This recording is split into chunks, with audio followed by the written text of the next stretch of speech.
그래서 자연스럽게 기분이 좋은 상태에서 당연히. 자, 앞에서부터 볼게요. 동생들 잘 버티세요. 힘든 걸. 앞에서 볼 건데 아까 피드백 한 번만 더 주세요. 자, 5년 안 됐다. 5년 안 됐다. 계시네요. 3년 안 됐다. 2년 안 됐다. 그 정도 됐네. 앞에 쓰잘데기 없는 건 넘어갑시다. 요반은. 자, 34페이지.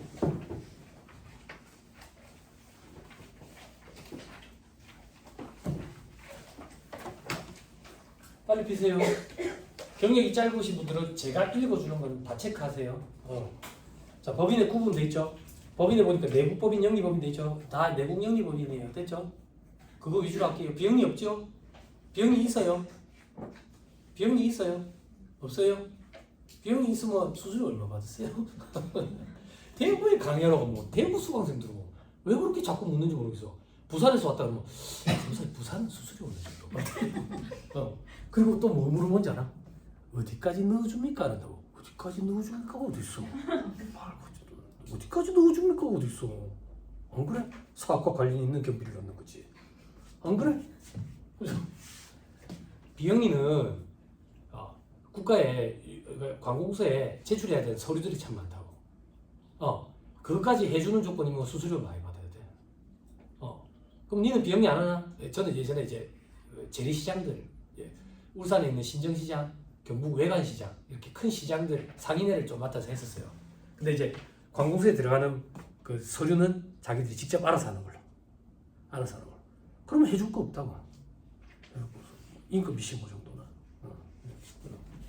그러면 괜찮지. 근데 서류 그거는 보통이라 해요. 그래서 내국 영리법인 위주로 합니다. 넘어갑니다. 36페이지 법인으로 보는 단체 이런 거 없어요. 자, 37페이지 법인별 납세 의무 내국 영리법인만 보세요. 각사는 소득에 대한 법이세, 토지대 양도소득에 대한 법이세, 청산소득에 대한 법이세, 미완료 소득에 대한 법이세 전부 다 동그라미 돼 있죠. 들어보세요. 여러분들이 3월 말에 자 이렇게 얘기합시다. 12월 말 결산법인이 대다수죠. 그죠? 그럼 법인세 신고는 3월 말까지죠. 그럼 앞으로 그냥 3월 말 이렇게 표현할게. 법인세 신고 우리 3월 말에 할 때 법인세 신고 일반적으로 하는 게 각 사업연도 소득에 대한 법이세요. 1년 동안 벌어들인 소득에 대해서 과세하는 거. 요거 말고 토지 등 양도소득에 대한 법인세라는 게 있고 그리고 청산소득에 대한 법인세, 미완료소득에 대한 법인세라는 게 있는데 지금 벗겨내버릴게. 벗겨내버릴게. 토지 등 양도소득에 대한 법인세가 뭐냐면 법인이 있어. 뭐 하는 법인인데 컴퓨터 제조하는 법인이야. 근데 땅이나 사업에 안 쓰는 땅, 별장, 뭐 주택, 그리고 주택 같은 거, 입주권 이런 걸 사서 들고 있대. 법인이 그런 거 뭐 한다고 갖고 있노? 누구 뭐 하는데? 컴퓨터 만드는데.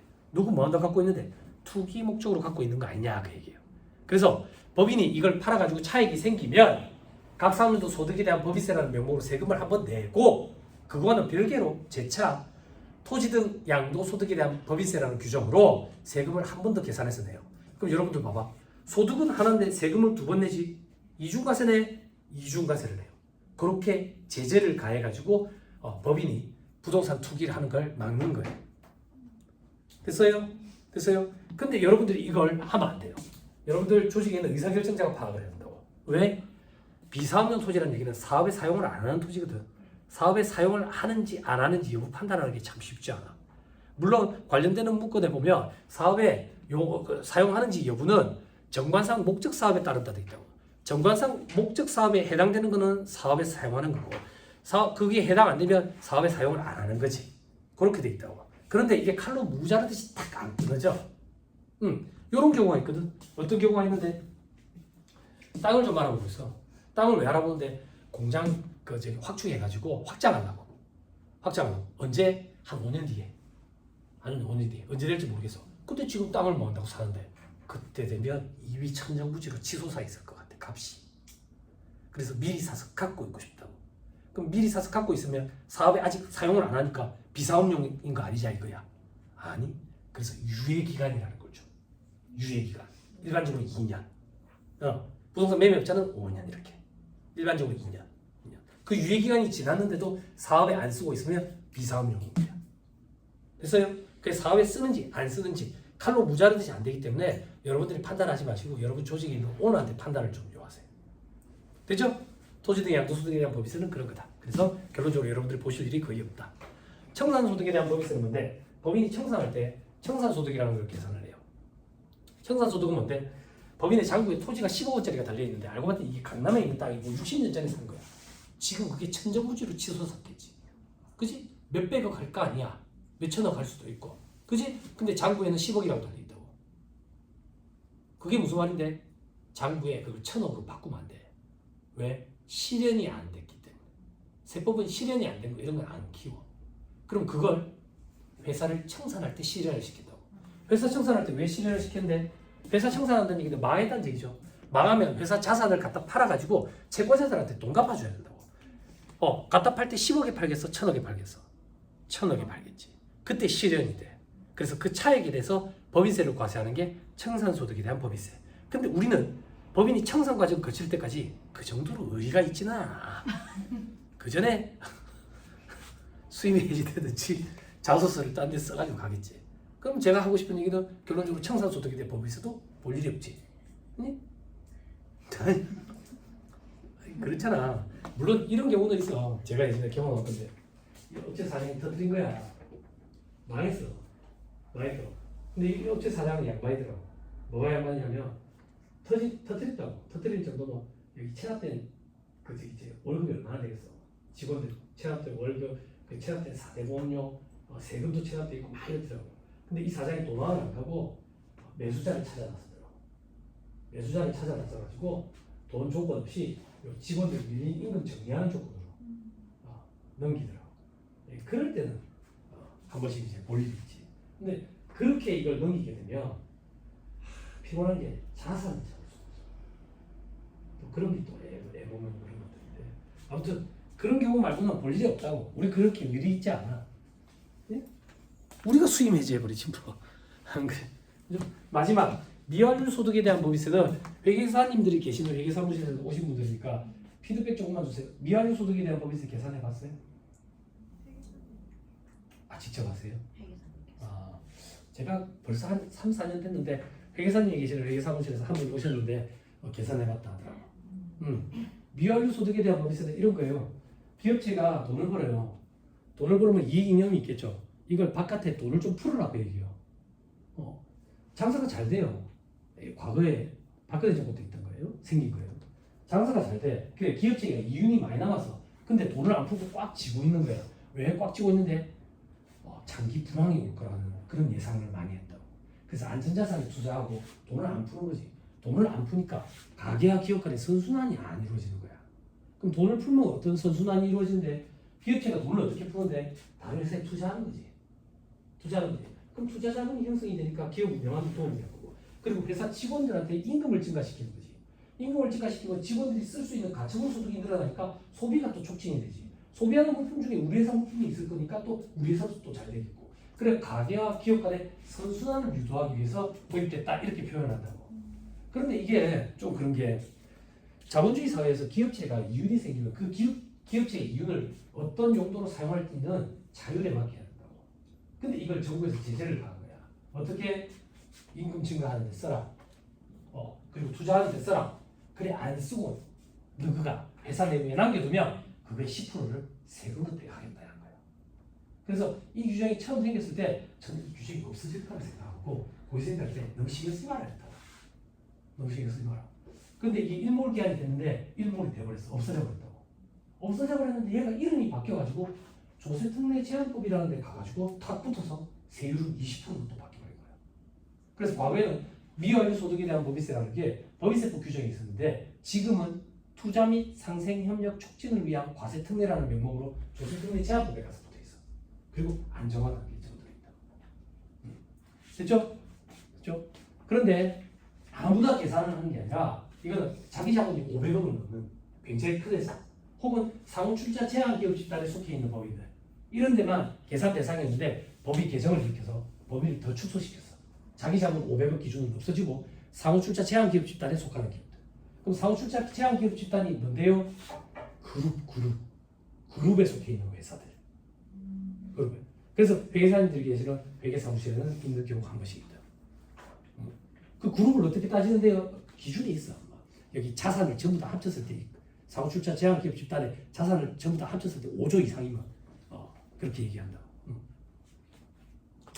됐죠? 대부분 다 중소기업체 대상이죠. 해당 사항 다 벗겨냈어요. 우리는 각 사람의 소득에 대한 법인세 위주로 하는 거예요. 됐죠? 넘어가면 연결 납세 연결하지 마세요. 쭉쭉 넘어가세요. 4학년도 자, 저 밑에 4학년도 신고돼 있죠?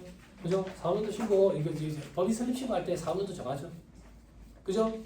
자, 소득세법이랑 법인세법의 가장 큰 차이 있죠. 4학년도 법인세법은 1년을 초과하지 않는 범위에서 선택 적용하도록 되어 있다. 그래서 3월 말법인도 있고 6월 말법인도 있어. 즉 4월 1일부터 다음 연도 3월 31일, 7월 1일부터 다음 연도 6월 30일. 근데 소득세법은 무조건 1월 1일부터 12월 31일이야. 응? 됐죠? 오케이, 됐어. 자, 다음 페이지 신고하지 않은 경우 신고 다 합니다. 최초 4학년도 개시 법인은 설립 등기. 됐죠? 저 밑에 법인으로 보는 단체라는 건 없다. 다음 페이지 4학년도 변경하지 마세요.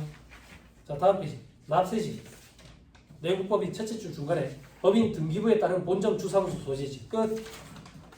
다음 페이지 쭉쭉 넘어가세요. 납세지 지정하지 마세요. 납세지 변경도 하지 마세요. 자, 챕터 4번 법인세 신고 납부. 빨리빨리 합시다. 첫째 줄 끝에 각 사업원도 종료일에 속하는 달의 말일로부터 3개월 내에 신고하고 법인세를 납부해야 된다. 됐죠? 그래서 앞으로 강의 때 3월 말 이렇게 얘기할 거라고. 근데 여기서 중요한 건 신고하고 납부. 신고와 동시에 납부를 해야 돼. 이런 걸 신고 납부 세목이라고 해. 부가가치세도 그래. 신고와 동시에 납부해야 된다고. 세무사님 신고하고 납부는 나중에 하던데요. 코로나 때 한시적으로 해줄까? 어려워서. 신고와 동시에 납부를 해야 돼. 됐죠? 신고를 했는데 납부를 안 했다. 그럼 납부지원 가세세가 부탁한다고. 됐죠? 자, 그 다음에 밑에 신고 기한에 연장하지 마세요. 저 밑에 국기법상 기한 연장 사유가 돼 있죠? 천재기변 기타 사유로 인해서 어쩌고저쩌고 연장 신청 승인을 하고 승인을 받아서 연장할 수 있다 하더라. 그죠? 어떤 사유가 있을 때 다음 페이지 막 이렇게. 그죠? 요거까지는 모르겠어요. 제가 세무서에서 일을 해본 적이 없어가지고 모르겠는데 저기 예정고지가 조회가 안 되는 거야. 예정고지를 불러와야지 납부기한 연장을 신청을 할 거 아니야. 쪼개가지고 이 업체 사업자 등록번호를 넣어가지고 조회를 하면 조회가 되는데 납부기한 연장해서 사업자 등록번호를 넣으면 조회가 안 돼. 이 전산에서 무슨 문제가 있는지. 그래서 세무서에 전화를 했어. 담당 공무원한테 전화를 했더니 그거 내일 해보시면 될 거예요. 내일 해보시면. 그래서 저는 처음에 그 생각했지. 뭘 빠뜨렸나 보다. 근데 내일이 됐는데도 안 돼. 전화를 했더니 어제 전화하신 분이죠. 아직도 안 되던가요? 그 다음날 아직도 안 되던가요? 안 돼. 안 돼. 그럼 뭐 프로그램상 오류인지 몰라도. 그래서 저기 서류로 넣어달라더라고. 페이퍼로. 그래서 오랜만에 한번 작성해봐요. 다운받아가지고. 그죠? 근데 사유 이름은 안 썼어요. 예전에 기억나세요? 네오플러스. 기억나세요? 사무장님, 세무사님, 나 납부기한 연장 사유 좀 써주세요. 봐야 코로나 시국을 맞이해. 장사는 잘 되나 현금 매수의 어려움을 잊고 있사오니 선처하여 주시기 바라옵니다. 아멘. 이래가지고 이걸 집어넣고 있지. 그지? 미리 담당 공무원한테 팩스를 먼저 넣어주고 승인받고 막 이랬던 기억이 있는데 요즘에 정산이 잘 돼 있어가지고. 그지? 사유도 그런 것도 없고 너무 좋아졌죠. 그죠? 그리고 그때 정신없어요. 안에 계시는 분들도. 그러니까 승인이 빨리 안 뜨죠. 그죠? 그럼 전화 통화하면 그러죠. 확인했으니까 승인 될 거예요. 승인 될 거니까 그냥 그렇게 하세요. 승인이 언제 되는데 뒷날 승인 되는 거예요. 우리가 그래서 납부서를 작성해서 보내줘야지.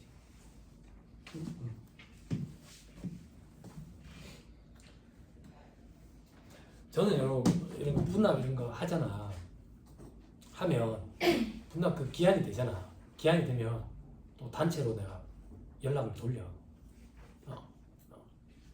이 사업주들이 납세자들이 그걸 놓치잖아. 내가 피곤해. 특히 원천세. 원천세 납부를 안 하면 지방세 짜증나. 귀찮다고. 그리고 컴퓨터에 파일도 자꾸 늘어나는 거 같고. 그래서 저는 10일 되면 아침부터 단체로 돌려요. 아침부터. 그러면 감사합니다. 생각 못하고 있었다. 감사하다고. 그러면 내가 할 일이 줄어들어. 그 단체 카톡 때문에. 그렇더라고. 그런 것도 그냥 요령 아니겠어요?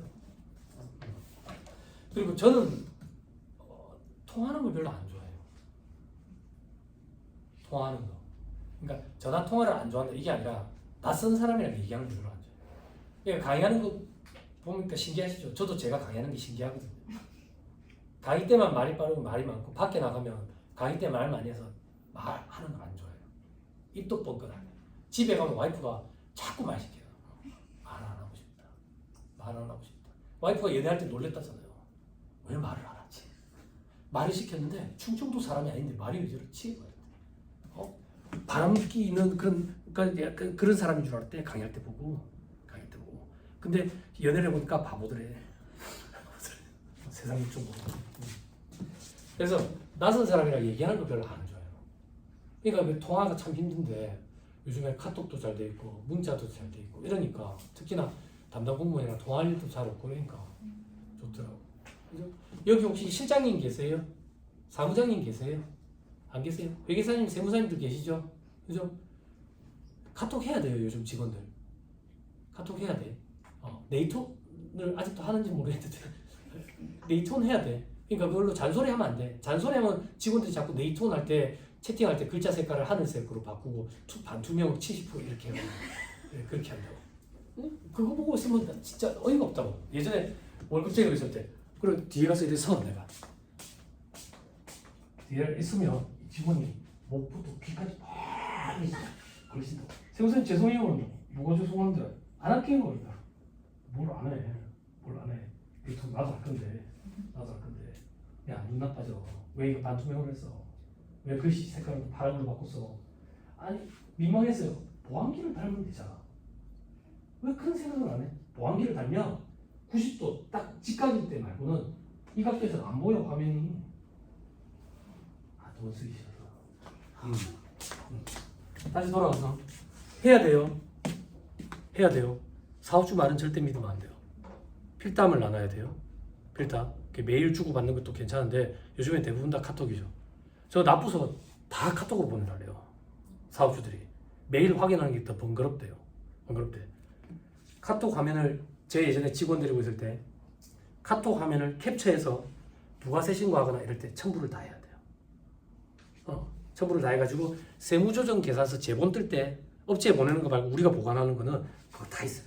우리 사무실 직원들은 거기에 몇 월 며칠 몇 시 몇 분에 통화 내역 혹은 카톡 내역 이렇게 옆에 다 써놨어요.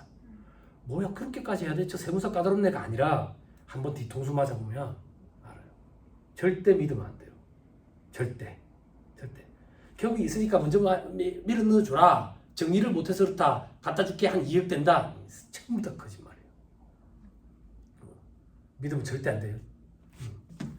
그리고 말 나온 김에 요거 합시다. 나중에 하겠지만 기말 재고 어떻게 잡습니까? 웃잖아. 왜 웃는데? 이게 우리가 취약한 거라. 응? 회계사님들이 계시는 회계사무실이라며 박스 땡기 올라가 봐야지. 재고 조사하러 팍 떨어져 다리 부러졌다고. 그 안에 박스 다 비어 있는데. 그래? 툭툭 침대에서 들어가면 지나가고 이게 다 비어 있다고. 그렇지만 있네요 이렇게 해야지. 이렇게 강연해서 영상을 촬영을 그렇잖아. 그런데 기말재고 여러분들이 어떻게 수수료 그거 맞는데 어떻게 가가지고 다 그래? 아니 여러분 자꾸 돈하는 것 같지만 봐봐. 다 똑같아 사람이. 제가 만약에 지금 전화가 수수료 10만 원이야. 종로. 수수료 월 100만 원이야. 여러분 미안하다. 내가 나가서 전화 좀 받고 올게. 안 그렇겠어? 아니 왜? 다 사람 다 똑같다고. 별다른 거 뭐 있어요? 세무사라고 뭐 성인군자인 줄 알았어요? 세무사 전국에 16,000명인데 동의 좀 해주라. 사기꾼 꽉 찼어요. 친해오는 꽉 찼고요. 공인한 친구 생기고 직원한테 맡기는 거 꽉 찼고요. 출근을 하면서도 결제도 안 맞는 것도 꽉 찼고요. 그죠? 그리고 노말해가지고 병원에 들어누워 있는 사람도 꽉 찼고요.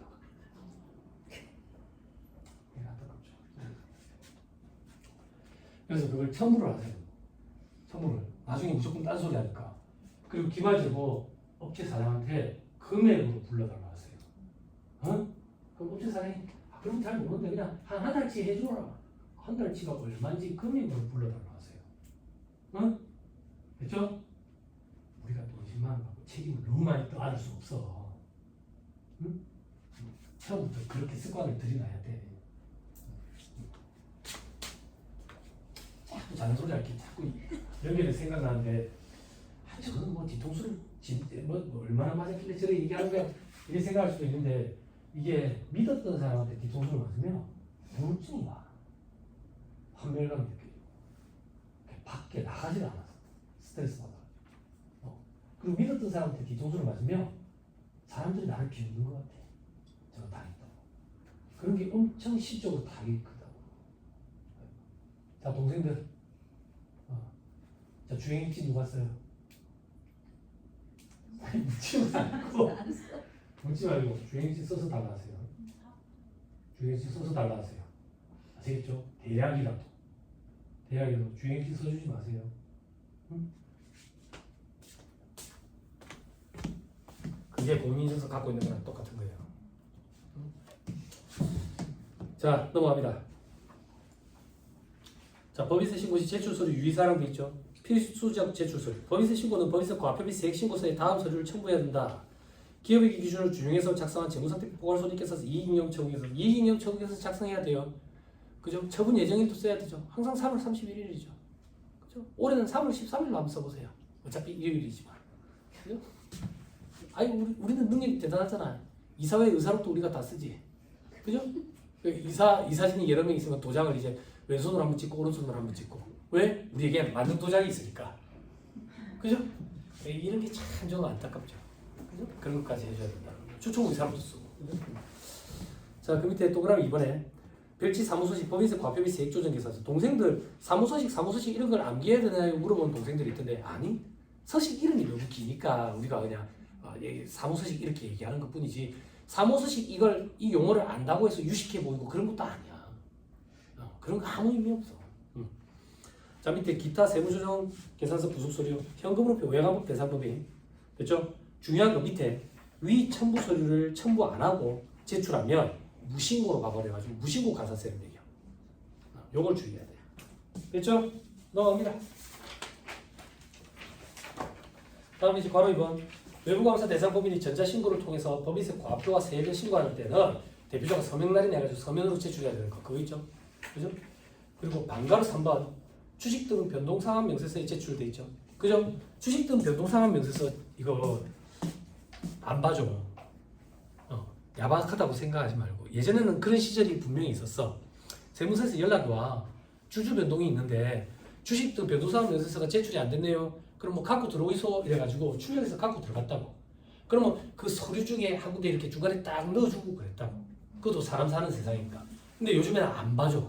사람들이 안 봐줘 이렇게 표현하는데 봐줄 수가 없는 상황일 것 같아. 전산으로 다 들어가니까 어떻게 손댈 수가 없겠지. 그래서 이거 가산세 무섭거든요. 액면금액 1%죠. 그죠? 이거는 꼭 놓치면 안 돼. 꼭 놓치면.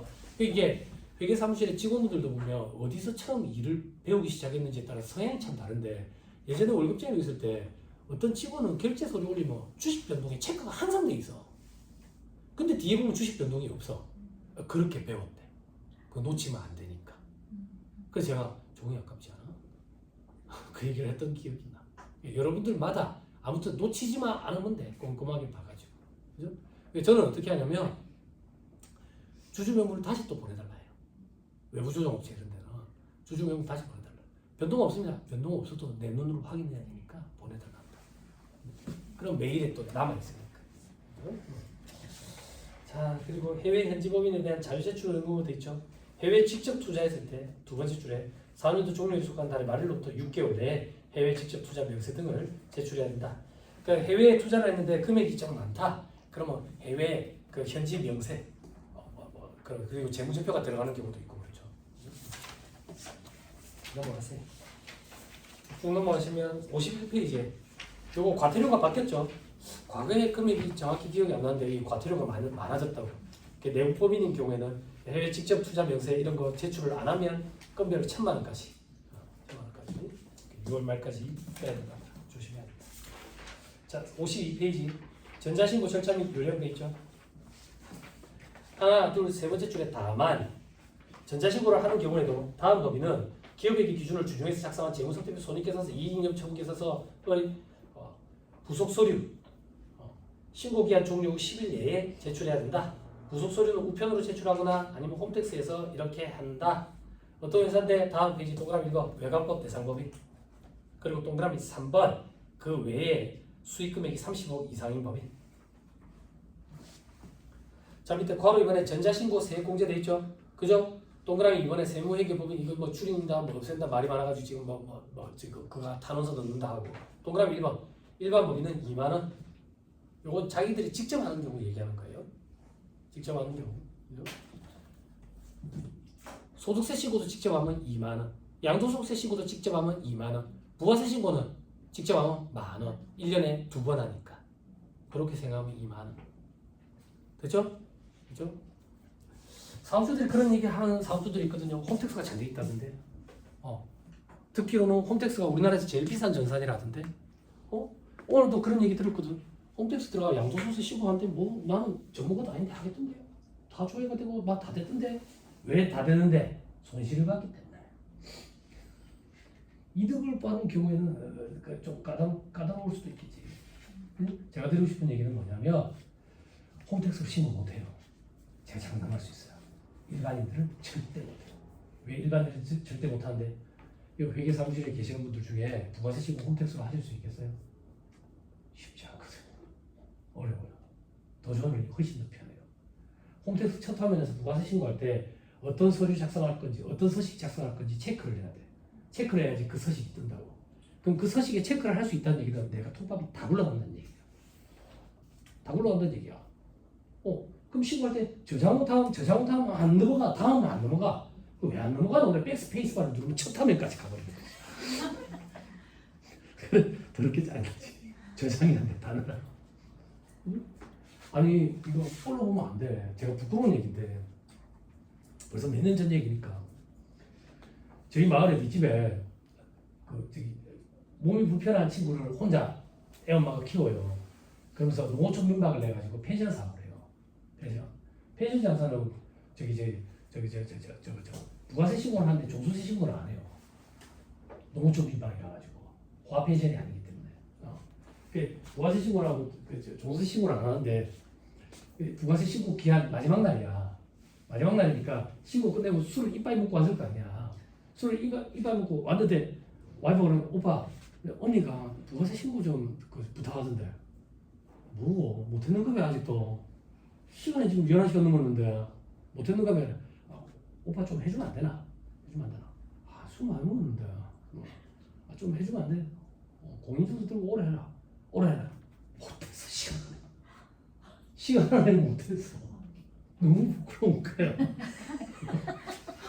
그래가지고 내가 저장을 다음 하는데 저장을 다음은 안 넘어가. 그럼 백스페이스에다 눌렀는데 첫 화면으로 가는 거야. 이렇게 누르지 뭐 백스페이스를. 첫 화면으로 넘어가니까 중간에 이제 저장은 내가 다 날아가고. 그래 하는데 야박한데 11시 59분에서 12시 되는 순간 팍 꺼지더라고. 그래서 미안하다. 좀 부끄러운데 어차피 세금은 없으니까 가산세도 없으니까 내가 내일 맑은 정신에 해줄게. 맑은 정신에. 봐봐 안 돼. 물론 술이 있었지만 도전을 했었으면 했을 거야. 술이 취해도. 도전이 우리를 도와주는 거야. 그렇게 생각하면 돼. 우리도 힘든데 일반인들은 홈택스로 신고를 해요. 근데 아까 제가 말했던 사업주 있죠. 여기 종소세 신고 제가 신기하게 어떻게 했냐고 물어봤어. 저장 못하면 하니까 뭐 완료하기 이렇게 돼 있던데요. 그렇게 잘 안 되거든. 저장 못하면 안 넘어갈 거거든. 근데 어떻게 자꾸 넘어가게 돼. 이거 누가 도와줬어요? 그러니까 남자친구가 도와줬대요. 남자친구 뭐 하는 사람인데요? 카센터 한대. 무슨 말이? 저장 못하면 되죠. 근데 그런 경우도 있나 봐. 되는 경우도. 자, 그래서 직접 신고하는 경우에 이렇게 세액 공제가 된다. 그 얘기예요. 자, 그리고 저 밑에 납부 보세요. 괄호 이번에 분납돼 있죠.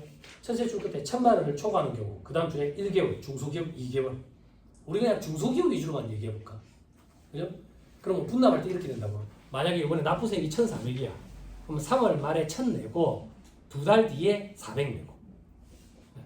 근데 이번에 납부세액이 2,400이야. 2천이 넘지? 그러면 3월 말에 반 내고 1200 내고 그리고 2달 뒤에 반 내고 됐어요? 2천이 넘으면 반 내고 1000이 넘으면 1000 먼저 내고 초과되는 거 내고 넘어갑니다. 분납할 금액도 더 세무사실 상한다서 세무사를 풀고 거기 커서 클릭하는 순간 지가 숫자 계산을 해. 원단위까지 세상 좋지. 원단위 나오면 좋잖아. 절사니까. 세법에는 반올림 이런 게 없다고. 반올림. 알죠? 아 몰라요? 옹님이 몰라요. 네, 그래요. 자 55페이지 법인세 과표비세 핵심보수 돼 있죠. 동생들 메뉴에 보면 별치 1호수식이라고 돼 있죠. 그죠? 1호수식이라는 용어를 암기해야 되는 게 아니라 그냥 이거 신고서 명칭이 기니까 1호수식이라고 표현하고 여러분들이 일괄 출력을 눌렀을 때 표지 다음으로 나오는 거 보고 넘어갑니다. 하나만 체크하고 갑시다 여러분. 시기 힘들어 하세요. 시기 힘들어. 왼쪽 쭉 내려오다 보면 동그라미 23번 찾으세요. 찾았어요? 주식 변동 이거 체크 딱 해놓고 됐죠? 넘어갑니다. 성실 쉬고 확인돼 있죠? 그죠? 우리 언제 쉬고 안 쉬었지? 조금 더 해도 되겠네. 성실 쉬고 확인은 제가 스토리를 꾸밀 거예요. 제 얘기를 들으시면 돼요.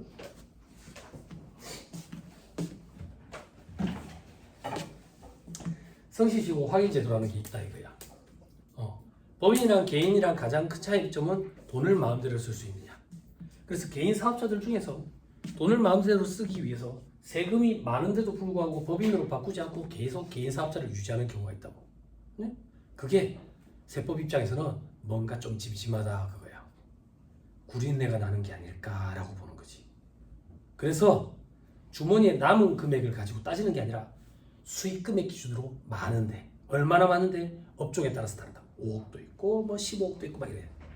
이렇게 업종에 따라 가지고 그 수익 금액 당해 사업년도 수익 금액이 그 기준을 넘어서면 성실신고 확인 대상 사업자 이렇게 표현을 해가지고 이 사업자들은 정말 성실하게 신고했는지 검토를 해보겠다 그 얘기야. 대신에 한 달 더 주겠대. 똑바로 하라 그 얘기야. 아니면 반 죽여버린다고.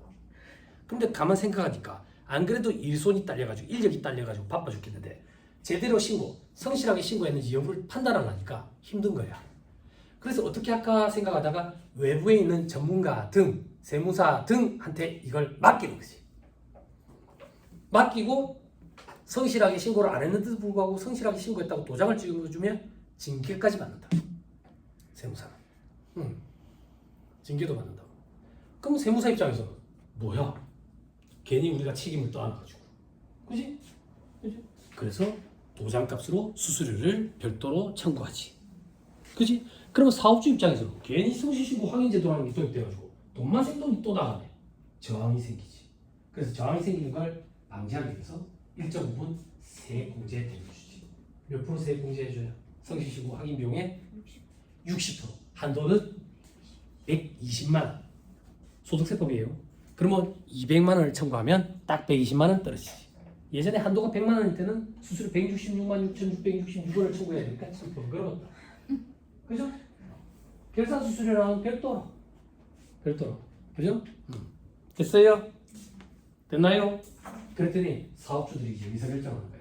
어떤 의사결정? 돈 마음대로 쓰려고 세금 많이 내면서 불구하고 개인으로 유지했는데 성실신고 확인제도라는 게 도입돼가지고 이제 간단하네. 간단해. 그럴 것 같으면 법인으로 바꿔가지고 세금이라도 적게 내자 라는 의사결정을 한다. 그래서 법인으로 전환을 하지. 그래서 법인세법에 성실신고 확인제도가 도입이 됐어요. 그래서 개인 사업자일 때 성실신고 확인제도를 적용받던 사업자가 법인으로 전환을 하면 3년 동안 성실신고 확인제도를 적용받지. 법인세법에 의해서. 그러면 또 세무사들한테 성실하게 신고했는지 확인을 받겠지. 그럼 세무사가 또 도장값으로 성실신고 확인 비용을 청구하겠지. 그러면 또 조세 저항이 심하니까 세액공제를 해줘야 되겠지. 성실신고 확인 비용에 대해서 세액공제 몇 프로? 60%. 한도는 150만 원. 법인세법. 그럼 250부터 청구하면 되겠지. 됐어요? 됐나요? 그리고 하나 더. 어떤 사람들이 있는데 우병법 적용 대상 법인들. 부동산 임대업주, 최대주주, 출자자와 특수관계 있는 사람들 합쳤더니 지분비율이 50% 넘는다. 초과. 부동산 임대료 주 아니면 부동산 임대료 수익금액 이자 배당 부동산 이자 배당 과거 정부 문재인 정부 때 이 세 가지를 패시브한 소득이라 해가지고 수동적 소득이라 해가지고 부정적으로 봤었어. 그래서 이런 규정이 생겼다고 생각하면 돼. 예전에 SBS 다큐멘터리에서 봤어요. 스페셜인가? 그 방송 참 괜찮아가지고 한참 녹놓고 보고 있었는데 노벨 경제학상을 받은 사람인데 지금 자본주의 사회가 몰락하는 이유가 이 패시브한 수동적 소득 세 가지 때문이죠. 자본주의 사회가 사회주의 체제에 비해서 훨씬 더 나은 삶을 살 거라고 이론적으로 주장했던 근거는 기업체들이 돈을 벌면 그 이윤을 가지고 재투자할 거라고 생각을 했는데 재투자하지 않고 편하게 돈을 벌고 싶어서 수동적 소득을 창출할 수 있는 쪽 부동산, 이자, 배당 쪽으로 투자를 하면서 자본주의 사회가 올라가기 시작합니다. 한참 봤는데 그럴듯하더라고요. 알맹이 아닙니다. 말하기가 무섭다. 무슨 말하는 거 요즘 세상에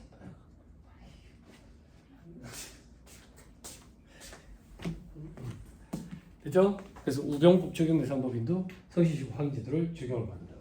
그럼 여러분들이 제일 많이 궁금한 거, 여러분들이 궁금한 게 뭔데? 여러분들 관련한 업체 사장들이 전화해가지고 제일 많이 물어보는 거. 뭘 물어보는데? 아니 개인에서 법인으로 전환하면 성실시효 확인제도 적용 안 받을 수 있는 방법이 있나? 없습니다. 됐죠? 성실시효 확인제도를 적용받던 사업주가 법인으로 전환하면 무조건 다 성실시효 확인제도를 적용을 받습니다. 3년 동안. 근데 인터넷에 보니까 일부만 전환하는 경우에는 그 성실시효 확인제도를 적용을 안 받는다 하던데 동질성이 유지된다고 판단이 되면 적용합니다. 적용합니다. 그럼 동질성이 유지되는 경우는 어떤 경우를 얘기하는데 사장지가 제일 잘합니다. 그렇죠? 성실신고 법인 전환 시 성실신고 확인제도 이렇게 검색을 치면 몇십만 건이 떠요. 돈은 똑같이. 근데 왜 그런 의문이 들기 시작했냐면 여러분 부가가치세법에 사회 포괄 양수도라는 규정이 있습니다. 사회 포괄 양수도 규정.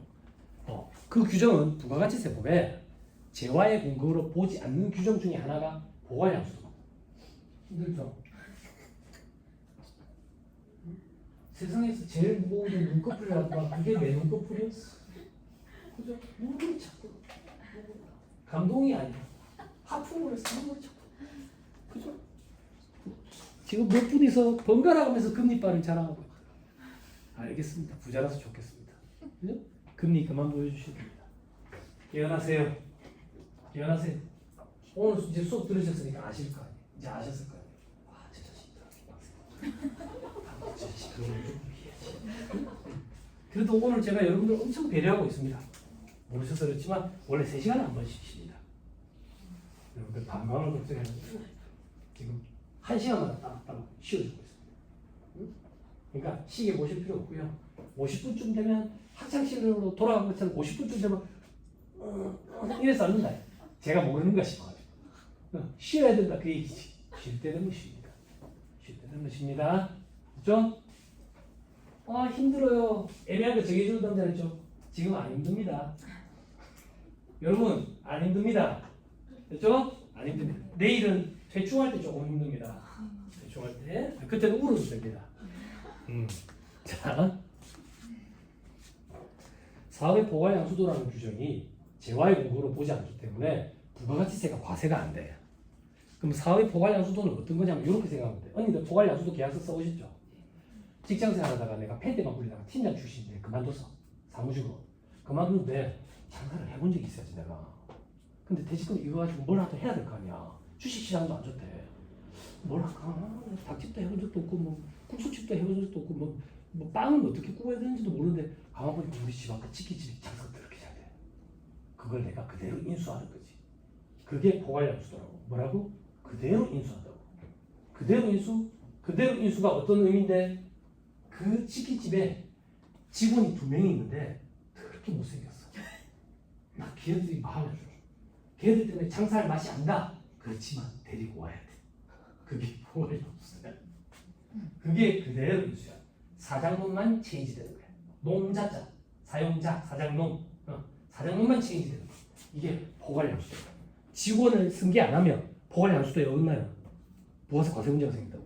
그리고 조금만 더 외상대금도 그대로 인수해야 돼. 원칙적으로. 예외 규정이 있지만. 외상대금까지도 원래는 다 받아와야 돼. 근데 그건 예외 규정이 있어요. 됐죠? 됐죠? 그걸 포괄양수도라고 표현하고 부가세 과세 문제가 안 생겨. 그래서 이걸 법인으로 전환한다든지 이럴 때 많이들 써. 많이들 써. 여기에 사업주들이 꽂혀 있는 거예요. 그래서 포괄양수도를 안 하면 성실신고에서 벗어날 수 있는 거 아니냐라는 착각을 한다고. 근데 법인세법상 성실신고 확인제도에 그 요건을 보면 개인에서 법인으로 전환한 경우, 그래가지고 두 가지 경우를 해놨다고. 현물출자로 전환한 경우, 사업의 양수도에 의한 경우, 포괄이라는 말 없어. 양수도에 의한 경우라고 돼 있다고. 그래서 적용을 다 받아. 포괄 양수도를 하지 않았다. 그죠? 현물출자에 의한 경우는 거의 일어나지 않아요. 돈도 많이 들고 시간이 많이 걸려서. 사업 양수도에 의한 경우. 근데 이것도 실질적으로 그렇게 저는 법인 전환을 추천하지 않는다 했잖아. 현물출자에 의한 경우는 일어나지 않고요. 사업 양수도에 의한 경우 이제 법인을 이제 신설을 하고 3개월에 이제 양수도를 하는 방법인데 뭐 때문에 저는 추천하지 않느냐면 개인 사업자로 있을 때 자본금 있죠. 자본금. 자산에서 부채를 빼기 자본이잖아. 그죠? 요거 금액보다 큰 금액으로 출자를 해서 법인을 설립해야 돼. 그러면 장사가 어느 정도 잘 되니까 법인으로 전환을 할 거 아니야. 그럼 장사가 어느 정도 잘 됐으면 이익도 많이 나고 자본금 규모가 제법 커져 있을 거라고. 그럼 당장 법인으로 전환할 때 목돈이 들어간다고. 그래서 저는 별로 추천하지 않아요.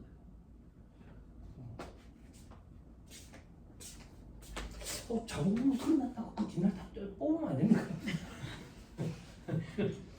그게 자본이 부실화되는 거예요. 자기 주식 취득에 대해서 제한을 가는 게 그것 때문에. 그렇던 거예요.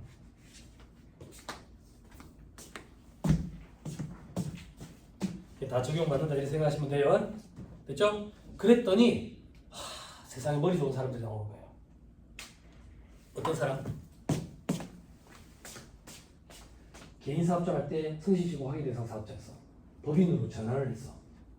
성실신고도 적용받는데 그래서 바지 사장 하나 데려가 회사를 팔아. 그리고 지가 뒤에서 조정하는 거지. 성실신고 확인제도 계속 적용받아요. 됐죠? 얼마나 적용받는데요? 법인으로 전환해서 만약에 1년 한 번 적용을 받았다. 그리고 팔았다. 나머지 2년 동안. 합쳐서 3년 동안. 됐죠? 됐죠? 그 조문이 들어왔을 때 제가 소름이 돋더라고. 와, 우리나라 사람들 진짜 뭐래요. 유대인 다음으로 길들이기 힘든 민족이 우리나라 민족. 그 조문을 다 이런 쪽으로 쓰고. 여러분, 우리나라 세법이 전 세계적으로 복잡하다고 알아둡니다. 그 이유가 피해가는 방법을 법적으로 또 유명한 그런 사람들이 그럼 소유권 외양간 고치듯이 또 조문을 정비하죠. 그럼 자꾸 복잡해지죠.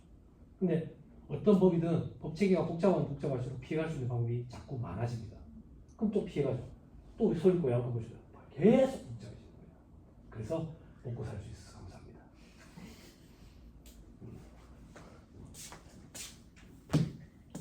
자, 이제 체계 확인만 합시다. 개요.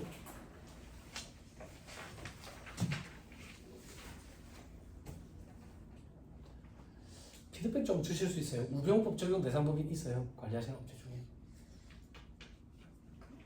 3, 4년 전에 부산에 한 분 계셨는데 그 얘기 왜 꺼내냐면 거기 업무 영수증이 잘 추징됐어.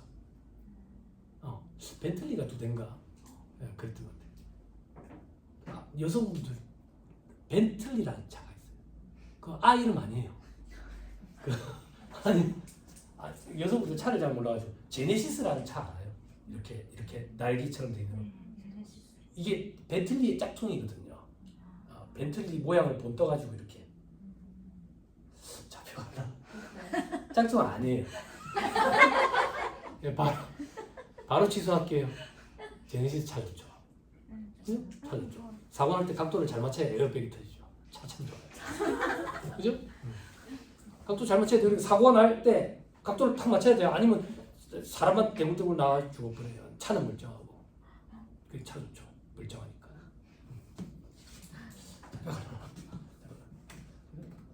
참 좋은 차죠. 그죠? 비싸기도 하고. 그죠? 근데 희한하게 벤틀리 그 마크랑 참 비슷하거든요. 벤틀리 그거 한 4억씩이래 하거든요. 네, 그래요. 저 서울에 강의하러 갔더니 유명하신 회계사님이 그걸 탁 타시더라고. 차 색깔이 로즈 골드더라고. 예쁘더라고. S 클래스보다 더 큽니다. 아무튼 그렇더라. 자, 밑에 적용 대상 반가를 본 부동산 임대업 주된 사업을 하는 일정한 내용법인. 요건 넘어갈 거예요. 아까 말씀드렸던 우병우법 적용 대상 법인. 그죠? 불이익이 많아요. 자, 다시 한번 정리합시다. 여러분 들어보세요. 성실시효 확인제도 적용받네요. 접대비 한도 반으로 확 줄어들죠.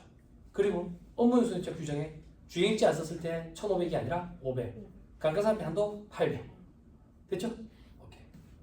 자, 그다음 57페이지. 단가로 이번 성실신고 대상 개인사업자에서 내용법인으로 전환하는 경우도 있죠. 그죠?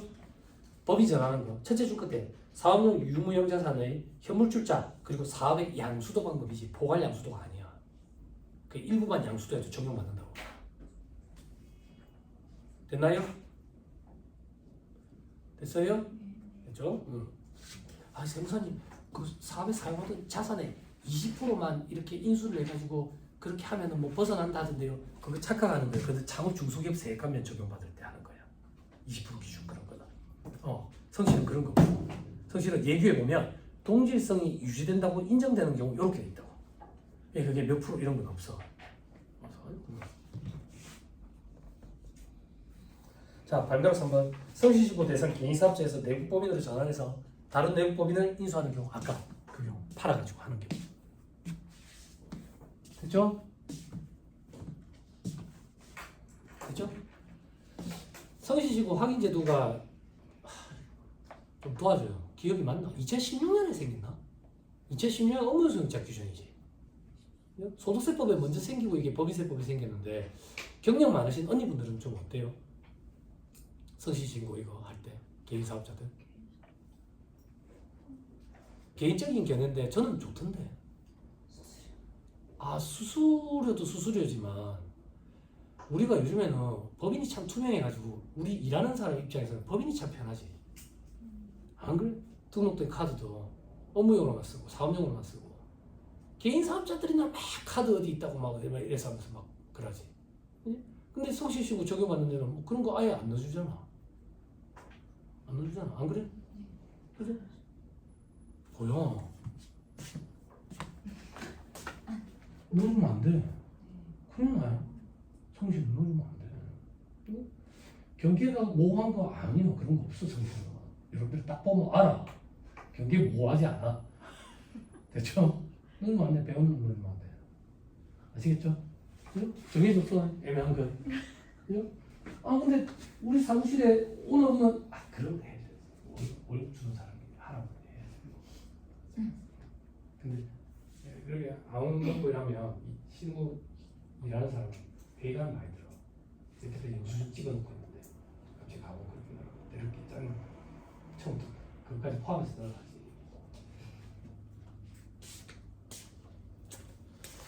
이게 좀 더 투명하니까 저는 편하더라고요. 그 질문 또 그런 것도 질문하더라. 성실은 만약에 제가 아까 얘기했던 프랜차이즈 본사면 여기가 이제 소득이 여러 가지가 있거든. 사업자가 한 3개, 4개 이렇게 된다고. 3개, 4개. 근데 그 프랜차이즈 본사 그것 때문에 성실이 됐다고. 성실이 됐다고. 통장을 어디까지 맞춰야 돼? 그런 거 질문하더라고. 통장 어디까지 맞춰야 돼? 어디까지 맞추고 있어요? 여기서 한 얘기만 밖에 통장 어디까지? 그런 게 어딨어요? 통장을 맞춘다는 것 자체가 원래는 그렇게 해야 되는데 우리가 개인사업자까지는 그렇게 안 하잖아. 그치? 가질 그 문제가 없으니까. 그렇잖아. 근데 원칙적으로는 맞추는 게 맞지. 근데 또 어떻게 생각하면 수수료 그거 그렇게까지 해주기도 그렇지. 그럼 통장 내역 달라고 해가지고 받았는데 저 교회 전부 사람 이름만 있지. 그러면 사람 미치는 거지. 똑같은 성신은 혹시 가족인가 이렇게 유추라도 하지. 그게 아니면 이게 뭔지 그 내용 우리가 진짜 다 파악을 해. 우리가 업체 그거 하나만 관리하는 거야. 근데 실질적으로 잘 안 되지. 근데 인터넷에 이런데 저런데 좀 찾아보면 공통적인 견해가 성실히 대입금 한 그 정도는 맞춘대요. 공장을. 저도 그래서 그것만 맞췄어요. 다 맞춰주세요. 이거. 다 맞춰주시고. 그런 걸 원하시는 건 아니실 거 아니에요. 네?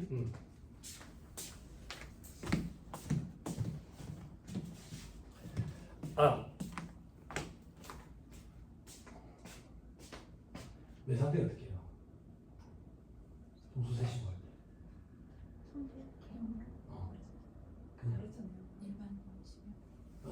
그렇지, 내 거래처별로 뽑아가지고 보내줘가지고 체크해달라요.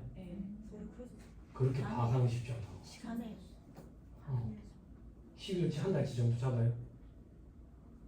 조심해야 돼. 저도 그렇게 많이 하긴 했었거든.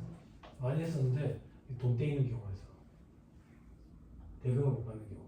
그럼 변호사 사무실에 찾아가면 변호사가 법적 증명을 갖다 달래. 저한테 연락이 와서 세금계산서야. 법적 증명. 세금계산서.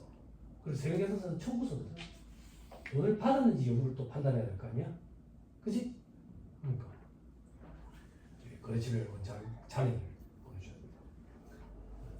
그러니까 임의로 10일치 한 달치 이렇게 잡으면 곤란한 일이 생길 수가 있겠다. 그 이번에 어떻게 했는데 거래처별 원장을 뽑아가지고 보냈어. 확인 좀 해달라고.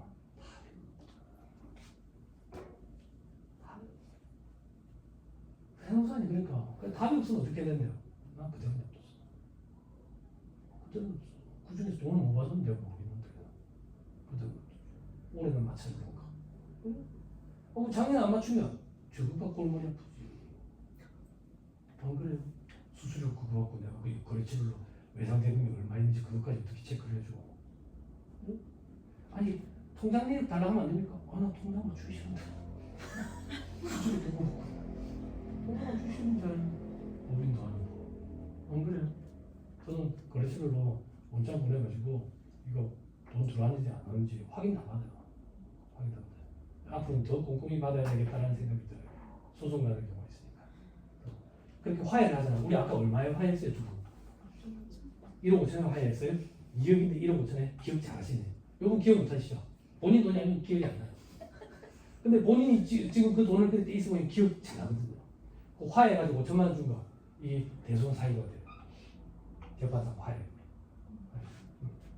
실질적으로 그 금액이 더 커요. 화해시키는 금액이. 못 받는 금액이 더 커요.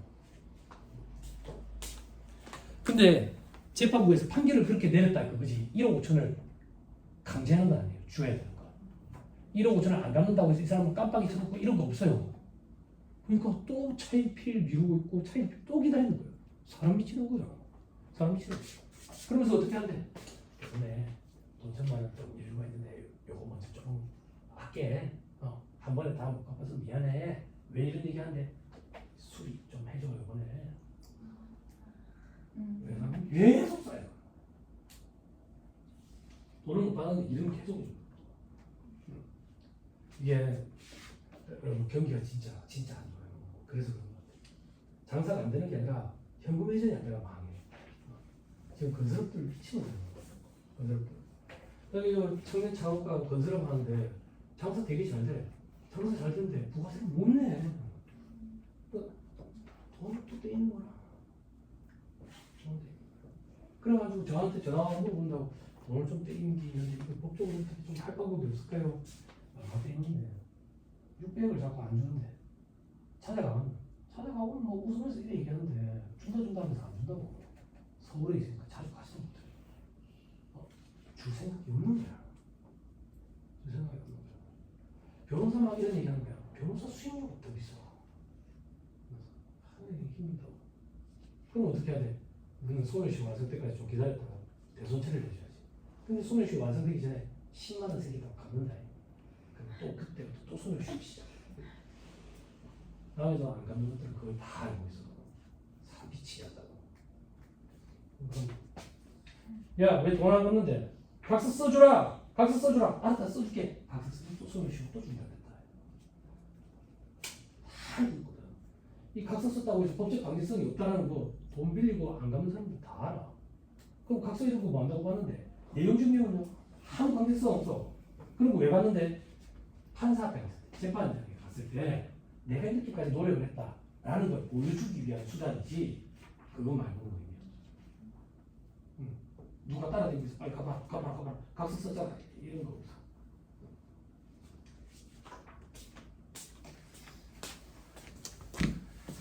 자, 있습니까?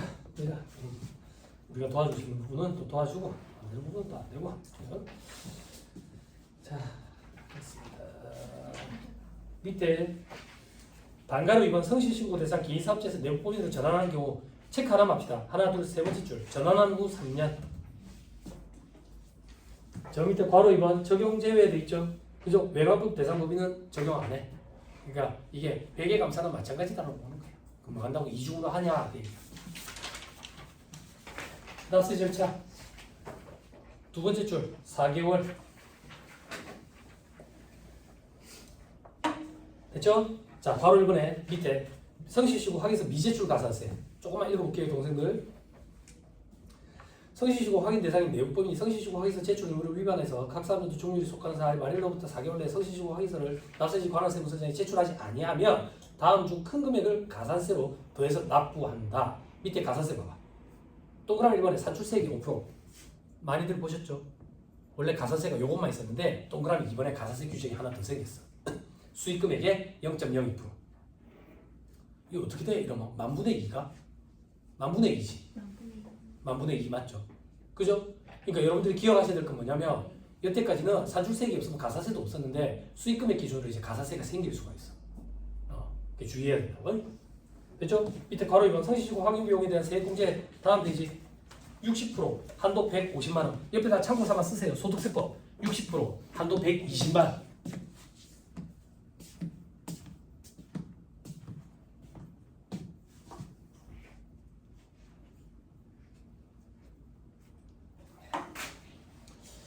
성실시고 수수료 얼마 받아야 되는지 물어보는 그 세무사분들이 제법 있대요. 자기 받고 싶은 대로 받는 거지. 안 그래? 응? 내가 적게 받았으면 본인도 적게 받을 건가? 안 그래? 그 개인 사업자 그 수수료 얼마예요? 10만 원? 그럼 나도 10만 원 받아야 되겠네. 근데 직원이 100명이네. 그죠? 직원 100명 이 정도는 이제 맏언니들이 보통 그죠? 몇 개 안 하죠. 그죠? 원천세 사람이지요. 원천 징수 실무 강의도 들어놓으세요, 동생분들. 부산에서는 잘 안 열려요. 원천세 신고가 제일 어려워요. 자, 또 보자.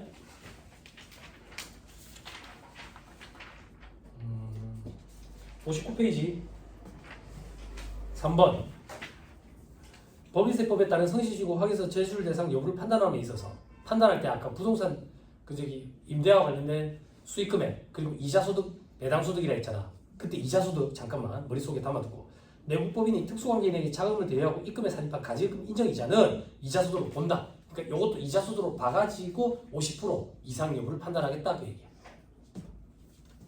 넘어갑니다. 써주시고 확인 결과 주요 항목 몇에서 프로그램이 지가 알아서 불러가 주더라. 쭉 넘어가세요. 쓰시면 많아 보이지 별거 없다. 68페이지 중간 연합 첫째 줄 중간에 각 사업연도 기간이 6개월을 초과하는 내부법인 그 다음 줄에 6개월간을 중간 연합 기간 그 밑에 중간 연합 의무자 두 번째 줄 끝에 다만 다음의 법인은 중간 연합 의무를 지지 않는다.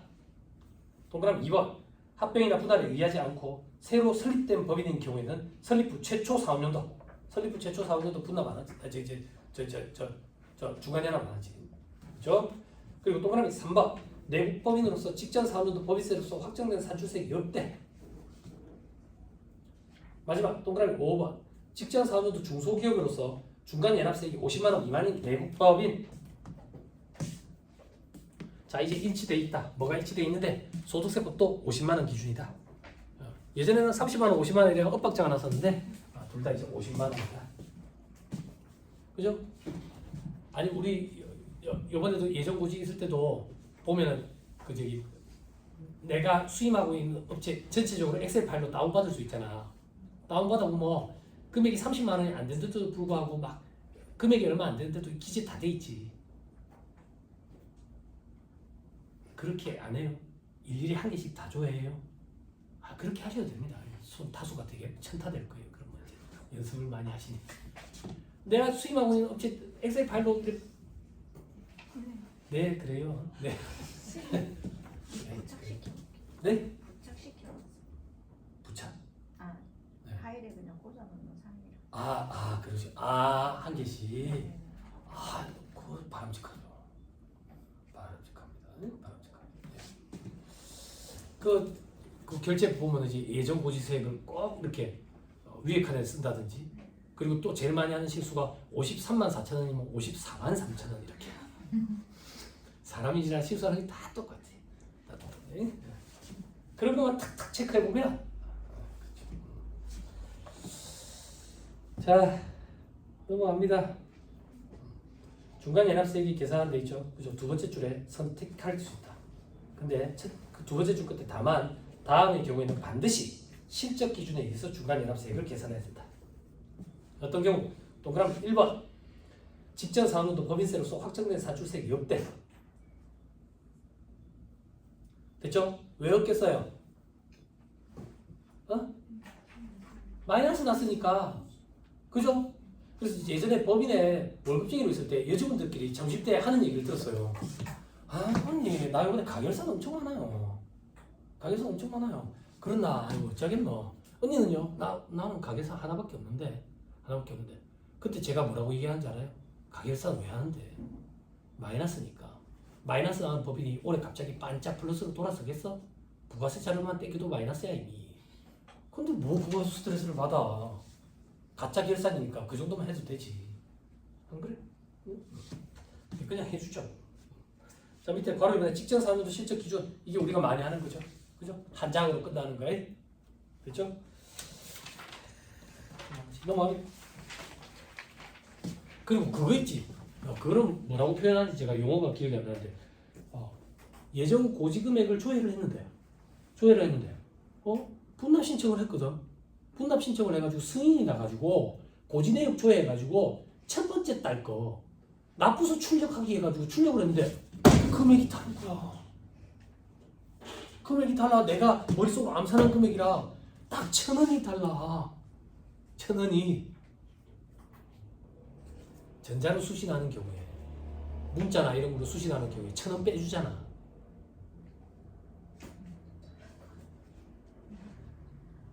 그러면 안 놀랐어요? 금액이 달라가지고 1,000원씩 차이 나잖아.